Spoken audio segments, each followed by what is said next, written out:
So, do you guys ever buy these? The rotisserie chicken? I like the Sam's Club one for a couple of reasons. First of all, it's $4.98.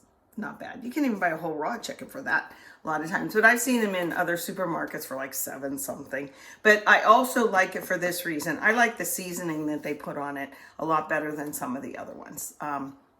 I'm going to peel the skin off, and I'm going to show you how to, well, I do this with turkeys and chickens and rotisserie chickens.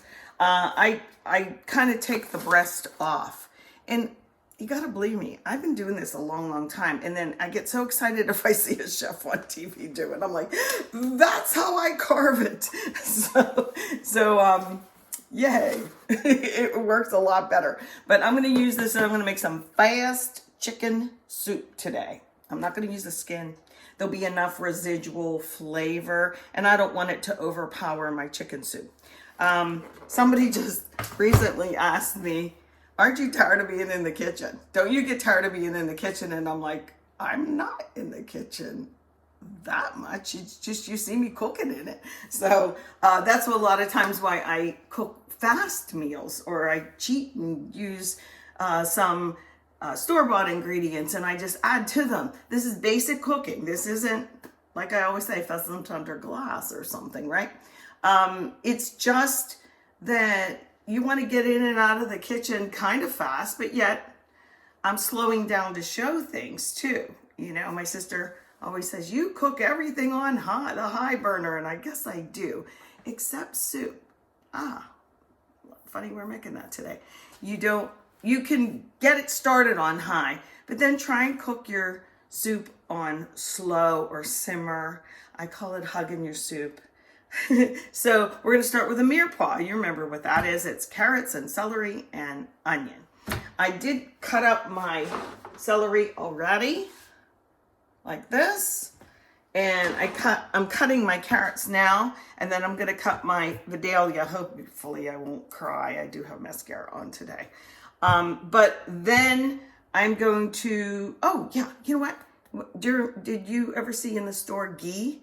All of a sudden it's a thing, and I see it in the stores.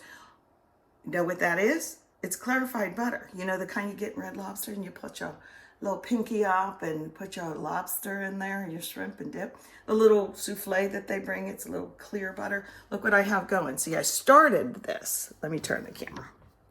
See if you can see that. Can you see that? It's the clear stuff. The butter fat has separated, and that's what they call ghee. So you don't have to overpay for it. You can actually do it your dang self. Again, we like to save money. So I'm going to point the camera down, and hopefully you can see this. Alrighty, let's see. Like that. So I peeled the carrot, and there's a couple ways, of course, that you can cut it. Do you prefer it like that? You know, you can cut it down the middle and then cut, like that. For this style, I have this fun little thing, watch. I showed you one like this before, but you go back and forth. You could do this with a lot of different veg. Like a lot of heavy skinned things too. Look at these little strips, aren't they cute? I like them. And then I'm going to cut the rest like this. Then you can cut these tiny, line them up. I'm not doing a great job with that. Give me this knife. All right. I'm just going to rough chop and then continue to do my carrots the way I usually do. Get over there. There'll be a couple like that. Okay. So I take my carrot. I started here, guys. If you're new to using your knife, you want to hold your knife like this, not like this. Okay. That's pretty dangerous, and you're not as much control. Okay. Like that. So I start it. Okay. And then I kind of move my hand away, and I'm going to just push down on it like that, and then move it over again and push down on it like that till it's in half. Flat side down. Then I'm going to do that again. Okay. Depending on how big you want your carrots. Okay. I'm lazy, so I cut them and then move it over like that again. And then this fulcrum, I think it's called that, fulcrum method. Like this, where you kind of rock the knife, move it over, And then you're getting near the end, so be careful. Get your knuckle in there, not your fingers. Okay, like that. So let me just do this one real quick too. Flat side down. My cutting board's wiggling. I should have a wet cloth underneath so it doesn't do that. Okay, and then this little guy. Okay, so I'm going to do my onion now. You've seen me do an onion. I don't know.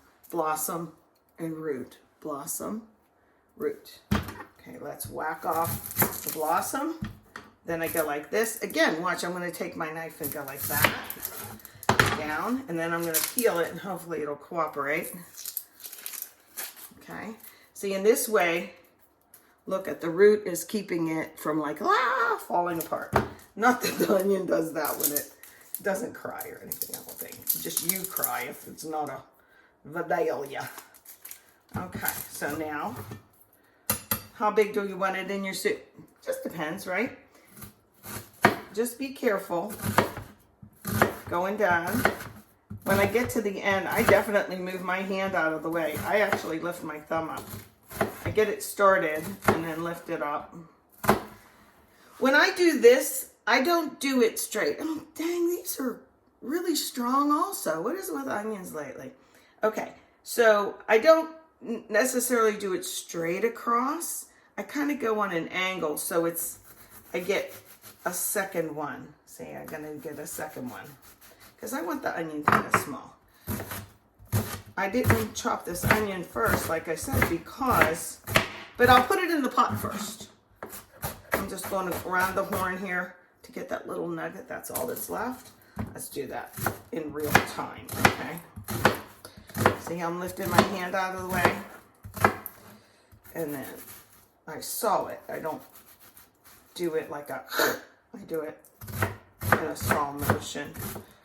I can look up because my finger's not going to get cut because I'm keeping it out of the way. Okay, now, so we're going to go to our ghee, or clarified butter, and we're going to put those 3 things in and let them simmer a while, and then I'll be done. Okay, so I'm kind of done crying. That I have been so unlucky with onions lately. They're all strong. I don't care if they're Vidalia or not. But anyway, let me put this back. I want to show you that I have the mirepoix cooking away. I put the onions in first. And then my other veg. I don't want the veg to be totally mushy, although sometimes when I make soup it ends up being like that because I cook it too long or I reheat it again. You want them to have a little bit of give, not like al dente carrots, but you want to have a little give. Sometimes I've overcooked it and then put more vegetable in so that they would be appropriately, like, have a little toothiness to them. One time I'm looking at my onions, and one time here, you don't want to look at me, let me show you down here. See? Da-da-da. It's cooking and it's kind of a slow simmer. At first I started the onions kind of fast and then I put the other veg in, okay? So we're gonna do the chicken next, but I wanted to say this. Here, I'll tip this down now. One time someone was asking me about soup and their soup was kind of bland, They were not sauteing the veg first, and they were also just putting white chicken breasts in. And I said, okay, but are you using the bone when you put your white chicken breast in, or the skin and then taking it off? And they said, no, they just take whole boneless, skinless chicken breast and put them in. Well, you're not going to get flavor. No wonder you want to put that stock chicken box in, or the can. Why do that? Why do artificial flavored chicken when you can use real chicken? That's what we're gonna do. Okay, sorry, but I do have opinions, don't I? Yes, indeed. Okay, so we already had a little dinner with one side of the chicken breast, but I want to show you how I take it off, and hopefully you'll be able to see this. Maybe if I do it like that. So there, of course, is a bone. You understand the structure of chicken. So I'm going to try and find the other part where it starts. Excuse my face in there. Ah, I got it. Okay, there it is right there. Like I said, There it is right there, okay? So then what I want to do is follow the bone, just up against the bone. And what I do is I literally grab my, oh, there it is. Okay, I got it now. I grab the chicken and I pull it back, and then I just do little cuts, like cut, cut. I'm going to go this way. Cut, cut. There's that bone. And you continue just digging down. There we go. You got to wrestle with it a little bit, but it's worth it in the end, okay? Just, I'm pulling with this hand as I'm doing. This is how you kind of do fish. See this motion? That's what you do to fish too. There's that one little part of the bone that's sticking. I'm going to get you out. Come on. There we go. Making me look bad. That's okay, because this is just stuff that we do in the kitchen. Okay. I'm going to take this around and then see where this meets here. I'm going to go in and just pull. See, I'm not going to cut, cut, cut. I'm going to let the chicken tell me when it's going to want to release. Now, I don't usually take this off when I'm making soup. I just put the whole thing in. But I'm going to take this part and use it for sandwiches or something, okay? So again, I'm going to do this until it just breaks loose. And then there's the chicken breast over here. I want to take this part, all of it, take some skin off and put the whole carcass. Because, guys, the flavor is in the bones. I'm taking some skin off. Again, I don't want it flavored too much. See that gelatin stuff? That's fat. Okay. Yeah. I'm going to do this. Take this off. It's getting brutal here in the kitchen, y'all. Okay, the legs. There's string on this dang thing. Here's a nice piece of. So, twisting it. Get this gunk out of here. You can put that in your soup, but you don't need it. The flavor is going to be in this bone. I'm telling you. That's why you don't just use plain a big chicken breast. You can add additional chicken breast. I do that with, you know, if I have chicken tenders or chicken breast, I do that. So I'm going to set this in here. Plus I'm going to take some skin off of these, well, one of them, the thigh and the leg, and put that in, okay? And then I'm going to add just water. I'm not using broth, guys. I'm going to plop it in. My hands are yucky. Let me do this so I can turn the camera and show you. I'm just plopping it in, just like that. See? Then I'll add water just to cover. Continue to simmer, simmer, simmer. Like I said, I'm going to put the leg and the thigh in too. And then I'll go from there. Okay, then I can take this whole thing out, pick that little bit of good chicken off. I'm going to add additional breast meat in there, and really hardly any seasonings, because again, you want it to take that big deep of depth of flavor, I guess they call it, of the chicken. You don't want fake chicken broth unless you need it. If you make a pan sauce and there's hardly any renderings or fond on the bottom, heck yeah, go ahead and use that chicken bouillon stuff. You've seen me use it, but not in this case. I want it to taste like chicken. There you go. Just real quick for the sandwiches. I'm leaning in crooked, but you get the idea. This time I'm leaving the skin on. I can't do it from this angle, but I wanted you to see it. Okay. And then, look what you have. See, you have a nice little chicken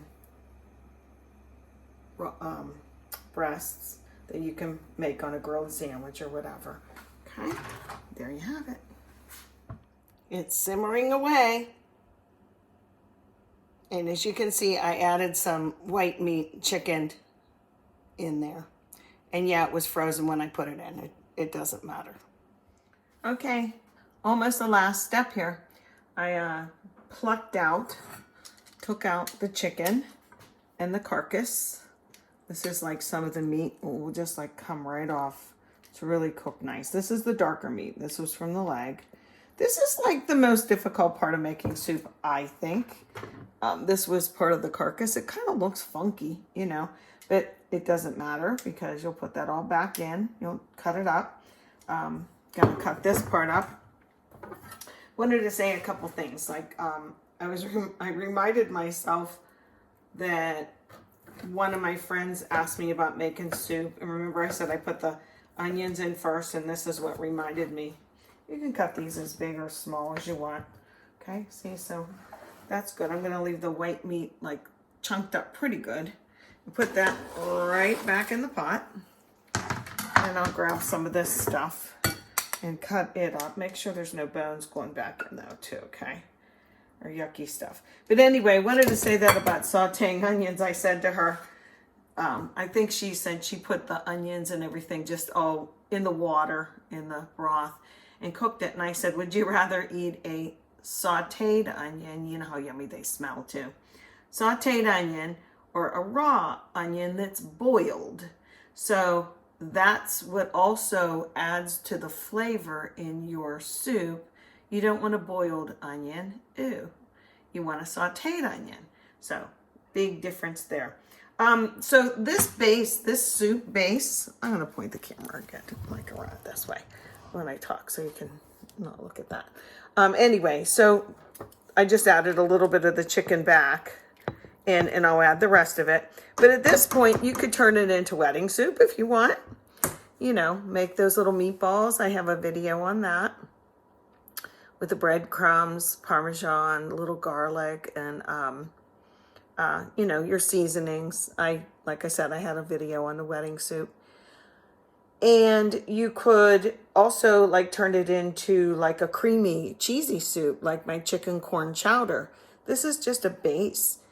Some people might like a bay leaf. I temper you leaving it in there very long, maybe 15, 20 minutes at the most. Take it out and taste it. If you want a little stronger, you can. You can thicken this. You can make dumplings with it. I always keep my pasta or rice on this side. I cook it separate and keep it, because if you cook it right in there, yeah, you can do that, but you better eat it right away, because the noodles and stuff, they blow up and then you lose a lot of the broth. So just some ideas here. This is a base, your mirepoix butter, and then the chicken. And I'm telling you, it smells delicious. I came upstairs from the downstairs game room. I was wrapping presents, and I was like, it smells good in here. Guess what I'm having for lunch? So it goes real fast, and you just leave it on the stove. And, you know, again, it's showing love to your family and to yourself. So I hope that you'll make some chicken soup and add noodles or rice or whatever you like. Maybe some ditalini. Okay, I'm going to finish chopping this and getting it back in.